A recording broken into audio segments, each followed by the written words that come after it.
Thursday, 13th of August, and Ruby and I are both glad that yesterday is over. It was a very, very long day, and it was very nerve-wracking at times. We weren't sure we were going to be able to get through, but luckily we did, even if it did take quite a bit of time. And we were a bit disappointed, well I was anyway. The place where we stopped on the west coast yesterday was really nice. It was very windy and cold and rainy, but we could see the ocean from where we were parked. But it's Onewhero, I think it was called, but it reminded us quite a lot of Wedge.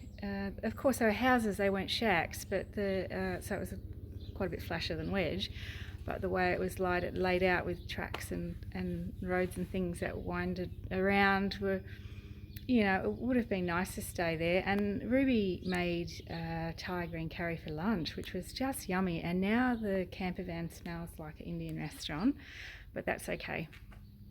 We're at Onewhero domain, which is actually a sporting facility by the look of it.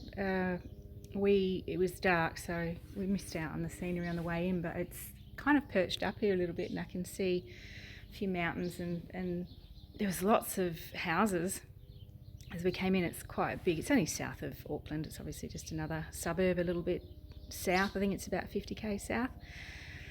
So it's big and broad and grassy, and the birds have been tweeting all morning. It's been really, really nice place to wake up to, and the toilets are really good. They're flushing and they're clean, and there's multiple toilets and bins and things. So we've had a bit of a clean up, and we're ready to head off today, maybe towards Hamilton. But I'm really spewing now we got through that Auckland, even though it wasn't quick. It was fairly simple. I feel like we could have snuck up and touched the top tip of New Zealand. We could have gone to Cape Riga and touched it, and then come down through all that ordeal today, but we didn't. So we've done Northland, so we've done every kind of province that there is. We just haven't been to the top tip, and I'm now thinking we've got a couple of days that they're in lockdown in Auckland until midnight on Friday, so got a little bit of time. Maybe we can sneak around Coromandel Peninsula, even if we can't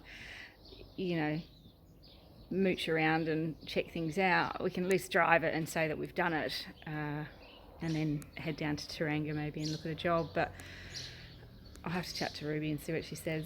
It's still early in the morning, so she's not vocal yet, so I'm not sure what today's going to hold or the next few days. Either way, we do have to make our way down south, and I'd like to hang around for a few more days and see whether which way this is going to go, because if we can wait out a couple of weeks and it's all settled, we may be able to go back to Northland. I highly doubt it.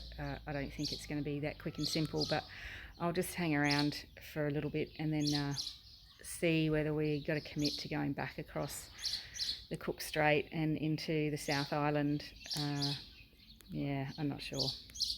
So this is a main road in New Zealand, and the last 50 kilometres to Coromandel town is like this. So my lunch is going to be delayed because this is going to take a lot longer than I thought. But it's a bloody beautiful little drive, and the people that live here are really lucky. It's tight like this with the mountains coming down into the water, and then it opens up, and it's a bit reminiscent of Wellington, where you've got a street or two that you could put houses on, and it opens